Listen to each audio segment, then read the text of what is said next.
الحمد لله نحمده ونستعينه ونستغفره ونؤمن به ونتوكل عليه ونعوذ بالله من شرور أنفسنا ومن سيئات أعمالنا من يهده الله فلا مضل له ومن يضلل فلا هادي له ونشهد أن لا إله إلا الله وحده لا شريك له ونشهد أن سيدنا ومولانا محمدا عبده ورسوله أما بعد فأعوذ بالله من الشيطان الرجيم بسم الله الرحمن الرحيم كل نفس ذائقة الموت قال رسول الله صلى الله عليه وسلم أكثروا ذكرها ومن لذات الموت صدق الله العظيم وصدق رسوله النبي الكريم ونحن على ذلك من الشاهدين والشاكرين والحمد لله رب العالمين.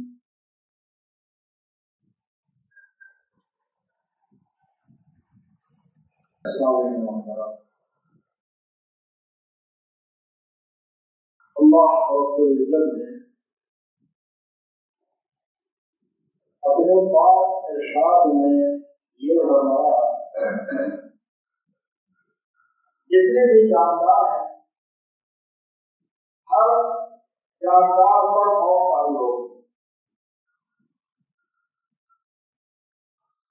انسان جنات درندے پرندے کیڑے مکوڑے جس کے اندر بھی اللہ نے روح ڈالی ہے ایک دن ایسا ہوگا یہ روح جسم سے کھینچ دی جائے گی. پھر یہ انسانی جسم ہوتا ہو جائے گا.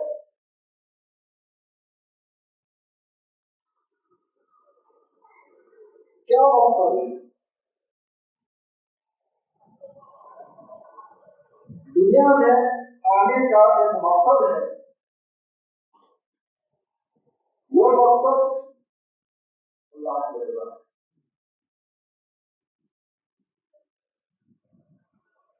انسان کو اگر یہ یقین حاصل ہو جائے کہ ایک دن مجھ پر موت آئی ہو، یہ یقین ہو تو وہ غفلت کی زندگی گزارے. موت کے بعد آنے والے جو مراحل ہیں وہ مراحل کے لیے تیاری کریں کہ میں نے ایک دن مرنا ہے اور موت کے بعد ایک زندگی ہوگی. اس زندگی کے لیے تیاری کریں. رسول اللہ صلی اللہ علیہ وسلم نے ارشاد فرمایا اکثروا ذکر حالت لذات الموت. لذتوں کو توڑنے والی چیز اور موت کو کثرت سے یاد کرو. کون سی لذت؟ گناہوں کی لذت، ناجائز لذت، حرام لذت، گناہ کر کے خوش ہونے کی لذت. جب موت کو یاد ہوتی ہے ایک دن مرنا ہے تو گناہ میں اس کو لذت آ نہیں سکتی. اس کو گناہ میں لذت نہیں آئے گی. فوراً خیال آئے گا کہ میرا اللہ مجھے دیکھ رہا ہے. تو یہ گناہوں زندگی کو ترک کر دے گا، چھوڑ دے گا. گناہوں میں توبہ طائب ہو جائے، ڈر اور خوف پیدا ہو. تب تک کہ اس کے جسم پر طاری ہوگی کہ جناب اللہ دیکھ رہا. تو انسان ایسا نہیں کہ ہر لذت حرام ہے، ایسا نہیں. رسول اللہ صلی اللہ علیہ وسلم کی دعا ہے اللهم اجعلني من الذين إذا أحسنوا استبشروا وإذا أساءوا استغفروا. اے اللہ مجھے ان لوگوں میں سے بنا دے جو نیکیاں کر کے خوش ہوں. یہ خوشی جائز ہے، اچھی بات ہے. جب اللہ تعالیٰ نیکی کی توفیق دے، اعمال صالحہ کی توفیق دے، تو اعمال صالحہ جسم سے انجام پانے پر خوش ہوں. میں نماز پڑھ لی الحمدللہ، اور اچھے روزے رکھ لیے الحمدللہ، اللہ کا شکر ہے اللہ نے توفیق عطا فرمائی. میں نے صدقات خیرات کیے الحمدللہ، اللہ نے توفیق عطا فرمائی. میں نے قرآن کریم کی تلاوت کی الحمدللہ، میری زندگی گناہوں سے بچ گئی الحمدللہ. یہ خوشی حرام ہے. کون سی خوشی حرام ہے؟ آدمی سے کوئی گناہ صدر ہو جائے، گناہ کرے اور گناہ کر کے خوشی ہو رہا ہے، یہ لذت حرام ہے. تو جب انسان موت کو یاد کرتا ہے تو موت کو یاد کرنے کی صورت میں اس کو گناہ کو لذت نہیں ہے. اگر گناہ کرے گا بھی زندگی میری ہوگی کہ کیا کرے، اس کی زندگی ہوگی بے لذت زندگی ہوگی کہ میرے سے گناہ صادر ہو. دل اندر سے برابر کر رہا ہوگا کہ یہ گناہ مجھ سے صادر ہوا، نہیں ہونا چاہیے.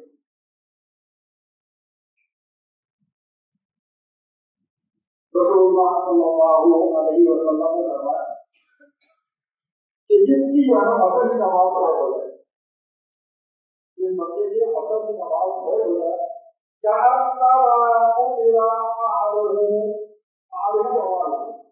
اس کا اتنا بڑا نقصان ہوا گویا کہ اس کے آدھا اولاد چھین لیے گئے، سب مر گئے، اور اس کے جتنا مال تھا سب چھین لیا گیا. اب بغیر ماں کے ہو گیا، بغیر اولاد کے ہو گئی. جیسے وہ شخص نقصان میں ہے، مگر اس کے اثر کی نماز فوت ہو گئی، وہ اسی طرح کا نقصان. اب یہ کہ آدمی سے اس طرح گناہ ہو جائے، اندر سے دل تلاوت کرے تو اب دل کو شرمندہ ہو، زبان سے استغفار ہو، آئندہ گناہ نہ کرنے کا عزم ہو. وَإِذَا أَسَاءُوا اسْتَغْفَرُوا، جب کوئی گناہ صادر ہوتا ہے تو استغفار ہے. اللہ تبارک و تعالیٰ ہمیں ان لوگوں سے بتایا. یہ رسول اللہ صلی اللہ علیہ وسلم کی دعا ہے. اللہم اجعلنی من الذین اذا احسنوا استغفروا، اذا احسنوا استغفروا وَإِذَا أَسَاءُوا اسْتَغْفَرُوا. حضرت عثمان غنی رضی اللہ تعالیٰ عنہ کے بارے میں کبھی قبرستان جانا چاہیے. زیارت والدین اگر قبرستان میں گرو کی خبر ہو جائے، نہیں ہو تو پھر آپ مسلمانوں کی قبروں میں جائے اور جا کر اپنے موت کو یاد کریں. یہ بھی ہماری طرح چلتا پھرتا انسان تھا، کھاتا پیتا انسان تھا، توبہ انسان تھا، سوچنے والا انسان تھا، سمجھدار انسان تھا. آج یہ قبر میں پڑا ہوا ہے. ایک دن میرا اوپر بھی ایسا آئے گا کہ میری زندگی بھی ختم ہو جائے گی میری قبر. تو رسول اللہ صلی اللہ علیہ وسلم نے فرمایا كنتم خيركم عن زيارة القبور على قبورها. شروع زمانے میں لوگ قبر پرستی اور خود پرستی کو برابر کرنے کی عادت، قبروں سے جا کے مانگ، ملکوں سے جا کے مانگ، نہیں ایسا نہیں، بلکہ اللہ ہی سے مانگ. تو شروع میں آپ صلی اللہ علیہ وسلم نے قبروں کی زیارت سے منع فرما دیا کہ ایسا نہ ہو خود پرستی دوبارہ لوٹنا ہے، غیر اللہ سے مانگنا یہ حرام ہے. لیکن ایسا نہ ہو کہ دوبارہ مانگنا شروع کر دیں. لیکن جب مسلمانوں کے اندر عقیدہ پختہ ہو گیا کہ اللہ ہی کی ذات ہے، اس سے انسان کو مدد مانگنی چاہیے. سورہ فاتحہ کا کرتے ہیں ایاک نعبد و ایاک نستعین، یا اللہ تیری ہی عبادت کرتے ہیں اور تجھ ہی سے مدد مانگتے ہیں. جب صحابہ کرام کے اندر یہ عقیدہ پختہ ہو گیا، یہ عقیدہ پختہ ہو گیا، پھر آپ نے اجازت دے دی اللہ اب تم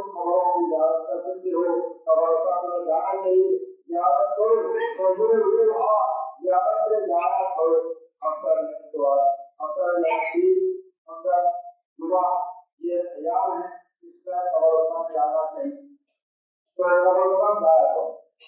کیوں فإنها تذکر الآخرہ، کہ یہ قبرستان کی زیارت، قبروں کی زیارت انسان کو آخرت یاد دلاتی ہے۔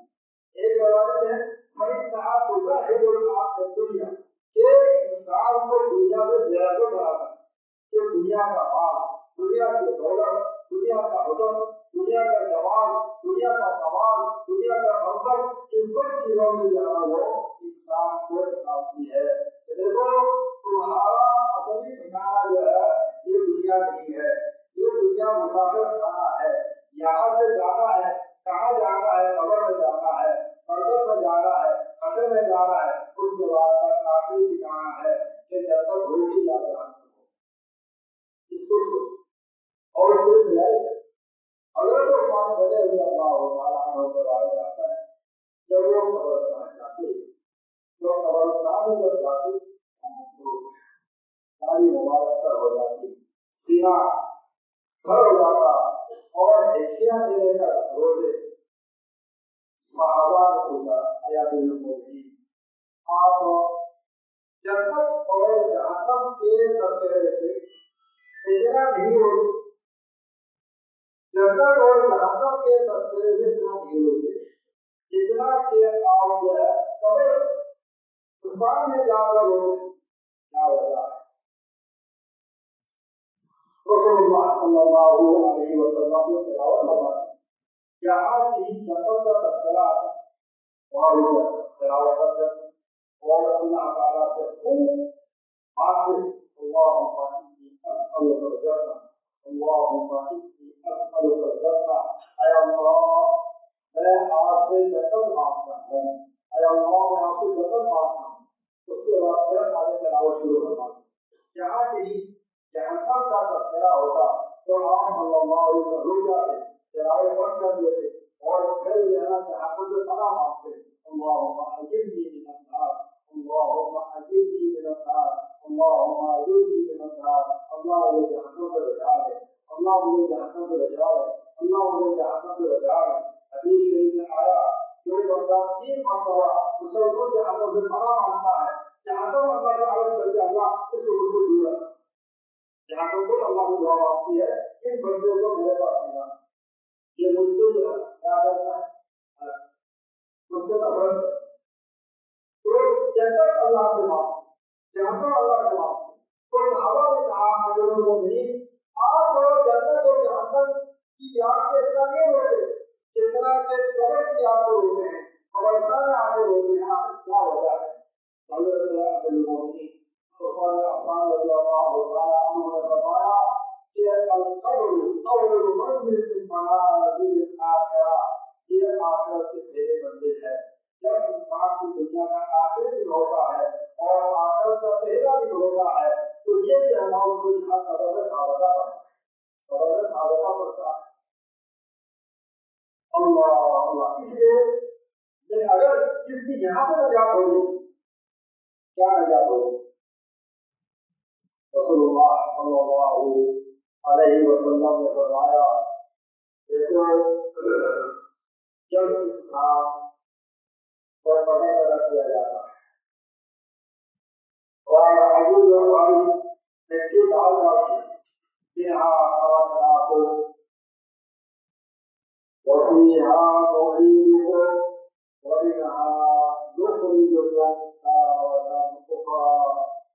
3 مٹی میں 3 مرتبہ پڑھنا، پہلی مرتبہ پڑھنا منہا خلقناکم، ایک مٹی ڈال سنت ہی، دوبارہ وفیہا نعیدکم، ہم تمہیں قبر میں لوٹائیں گے، مٹی سے پیدا کی تھی مٹی میں دوبارہ لوٹائیں گے، ومنہا نخرجکم تارۃ اخری، تمہیں ہم دوبارہ اس مٹی سے نکالیں گے زندہ کر کے صحیح سالم انسان بنا کر، اور سارا کچھ جو کچھ تم نے دنیا میں کیا وہ سب تمہیں یاد آ جائے گی۔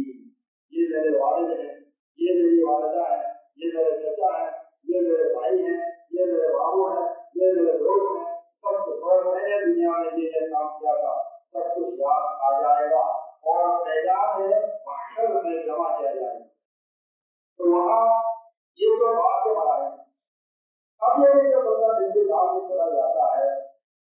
اس کے بعد دو فرشتے آتے ہیں، ان کا نام ہے منکر نکیر۔ منکر انجانے چہرے ہوں اور خوفناک ڈراؤنے شکل میں آئیں گے، سوالات فرمائیں، پہلا سوال ہوگا تمہارا رب کون ہے؟ سوال عربی ہوگا، جواب بھی عربی ہوگا، سوال بھی عربی اور جواب بھی عربی۔ تو جو لوگ عربی نہیں جانتے وہ جیسے عربی میں سوال کو سمجھیں گے ایسے جواب عربی میں دیں گے۔ اس پر علماء کا اتفاق ہے۔ یہ جو زبانیں ہیں جو اللہ دنیا میں مختلف زبان بولنے پر قدرت دیتے ہیں، وہی اللہ وہاں پر عربی بولنے پر قدرت دیتے ہیں۔ لیکن فرمایا کہ قبر میں جاتی ساری زبانیں لوگ بول جائیں تو وہاں اور بھی زبان نہ پشتو نہ اردو نہ سندھی نہ پنجابی کوئی زبان نہیں ہوگی، نہ زبان ہوگی، عربی عربی ہوگی، اور آخر تک قبر الآباد تک عربی ہی عربی۔ تو سوال یہ ہوگا کہ تمہارا رب کون ہے؟ جو مسلمان ہوگا جس نے اللہ کو رب مان کر زندگی گزاری ہوگی وہ وہاں جواب دے گا ربی اللہ، کہ میرا رب اللہ ہے۔ اس کے بخلا کافر حاصل منافق وہ کیا کہیں لا ادری، اے افسوس مجھے نہیں معلوم میرا رب کون ہے، رب کا مجھے۔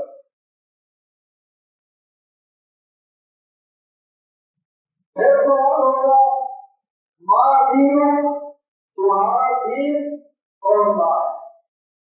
اگر مسلمان ہوگا دیندار ہوگا میرا اختیار کہے گا دین الاسلام، میرا دین دین اسلام ہے۔ اگر دین پر عمل کیا تو کہے گا میرا دین دین اسلام ہے، اور اگر اس کو برخلاف ہوگا جواب ہوگا لا ادری، اے افسوس مجھے نہیں معلوم میرا دین کیا ہے۔ دیکھو دین کی قدر وہاں پتا چلے گا اگر میں جب پتا چلے کہ دین کی کیا قدر ہے جب رسول اللہ صلی اللہ علیہ وسلم کی صورت مبارکہ سامنے لا کر پیش کی جائے گی، من هذا الرجل، یہ کون ہے؟ تو جو سنت کا پیروکار ہوگا، متبع سنت ہوگا، آپ کے طریقہ پر چلنے والا ہوگا۔ آپ کا کیا طریقہ؟ سنت کہا جاتا ہے الطریقۃ المسلوکۃ بالدین، یہ سنت کے معنی وہ راستہ جو اللہ کا راستہ ہے، وہ راستہ جو اللہ کا راستہ ہے۔ اللہ نے اپنے حبیب صلی اللہ علیہ وسلم کو بتایا کہ یہ میرا راستہ ہے، تو آپ اس پر چل کر میرے بندوں کو راستہ دکھائیں۔ تو جو راستہ اللہ کے رسول صلی اللہ علیہ وسلم نے عمل کر کے دکھلایا، اپنے زبان سے بتلایا، یہ اللہ کا راستہ ہے۔ اصل راستہ تو اللہ کا ہے، اللہ کے نبی نے چل کر دکھایا کہ دین کا راستہ یہ ہے، یہ سنت کا راستہ ہے، یہ محبوب راستہ ہے۔ جو اس راستے پہ چلے گا اللہ کا محبوب بن جائے گا۔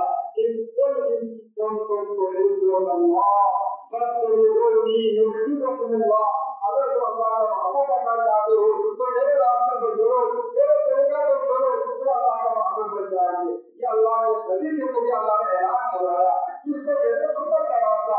یہ سنت کا راستہ یہ ہے جو اللہ کا راستہ ہے، اللہ کا محبوب راستہ ہے۔ سنت کا طریقہ اللہ کا محبوب طریقہ ہے۔ ایک تو شیطان کا طریقہ ہے جو اللہ کو مرغوب ہے، اللہ کو ناپسند ہے۔ شیطان بھی ہمیشہ ہمیشہ کے لیے مرغوب ہے اور شیطان کا راستہ بھی مرغوب ہے۔ اگر اللہ کو محبوب ہے تو یہ راستہ محبوب ہے جو میرے نبی کا راستہ ہے۔ اگر اللہ کا طریقہ محبوب ہے تو میرے نبی کا طریقہ محبوب ہے۔ اگر اللہ کو محبوب ہے تو میرے نبی کی سنت محبوب ہے۔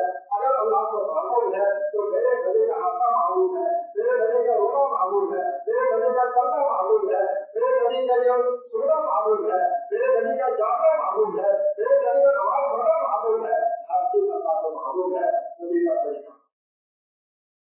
تو یہ کہ وہاں سوال ہوگا یہ کون شخصیت ہے؟ تو جو دنیا کے اندر اللہ کے راستے پر چلا ہوگا، نبی کے طریقہ میں زندگی گزاری ہوگی، وہ کہے گا نبینا محمد صلی اللہ علیہ وسلم، یہ ہمارے نبی حضرت محمد مصطفیٰ احمد مصطفیٰ صلی اللہ علیہ وسلم۔ اور اگر زندگی سنت کے خلاف گزری تو کیا جواب ہوگا؟ ارے افسوس، مجھے نہیں معلوم میرے لیے کون شخصیت ہے، شخصیت محترم ہے، شخصیت حسین ہے، شخصیت جمیل ہے، شخصیت محبوب ہے، لیکن مجھے نہیں معلوم یہ ہے کون۔ تو یہ جو ہے نا نجات پانے کا مطلب یہ ہے۔ حضرت عثمان غنی رضی اللہ تعالیٰ عنہ سے سوال ہوا کہ آپ قبرستان جاتے اتنا کیوں روتے ہیں؟ تو جواب دیا کہ قبر جو ہے آخرت کی پہلی منزل ہے جو یہاں نجات پا گیا۔ نجات پانے کا معنی یہ ہے کہ تین سوالات کو صحیح سے جواب دے سکتے۔ آگے تو فیصلہ ہو جائے، فیصلہ یہ ہوگا کہ اگر یہ ہے گناہگار ہوگا تو حدیث میں آتا ہے کہ قبر اس کو ایسے دبائے گی کہ ایک طرف کی پسلی دوسرے طرف کے پسلی یوں ہو جائے، تو جائے پس جائے، دبا دیں گے مٹی اس کو، اور قبر پہ برا آدمی قبر پہ کہ میری پشت کتنے انسان چلتے ہیں، سب سے بہت ترین انسان کو ہوگا، آج تو میرے حوالے ہوا، آج تو میرے برتاؤ ہوئے، تو پہلا کام یہاں سے ہو جائے گا، ہٹیا ایک دوسرے کو دے قبر دبا دے۔ تیاری اللہ تعالیٰ توفیق عطا فرمائے، اللہ توفیق عطا فرمائے۔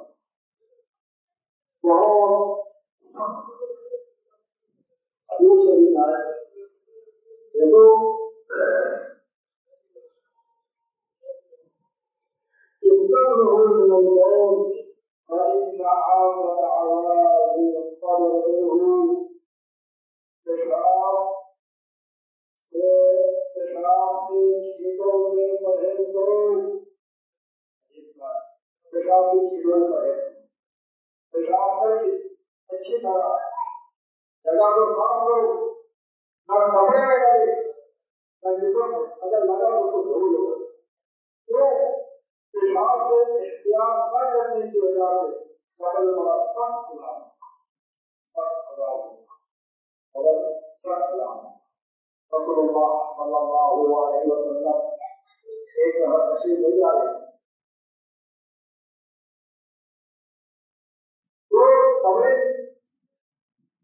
اچانک آپ کی اونٹی جانا ادھر گئی، ادھر کے بعد اونٹی اچھل پڑی، جب اونٹی اچھلی آپ علیہ السلام وہاں ہو گئے، آپ نے فرمایا یہ جو دو قبریں نظر آ رہی ہیں، ان دونوں قبروں کے اندر جو مردے ہیں ان کو عذاب ہو رہا ہے۔ کیا آپ میں سے کوئی جانتا ہے کہ ان کا گھر کہاں ہے؟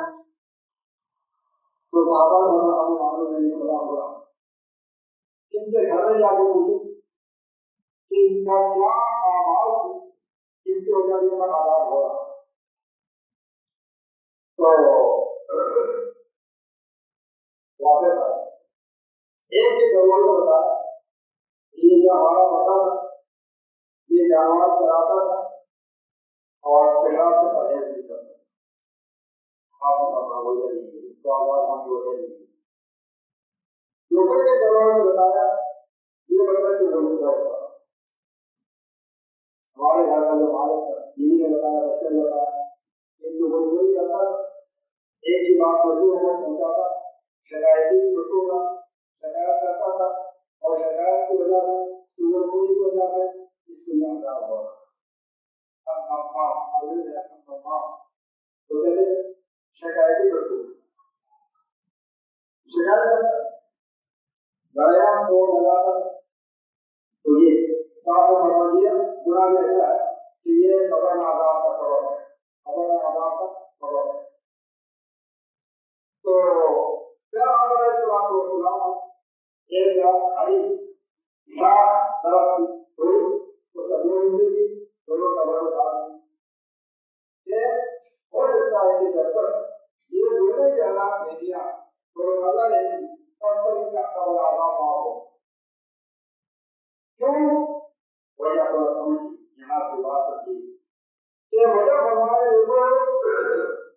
بھی تازہ درخت ہے، تازہ گھاس ہے اور تازہ زندہ، اور ان کی زندگی اللہ کے ذکر سے، ان کی زندگی اللہ کے ذکر سے. یہ ہوتے ہیں کہ ہرے بھرے درخت کا یہ ذکر کرتے ہیں.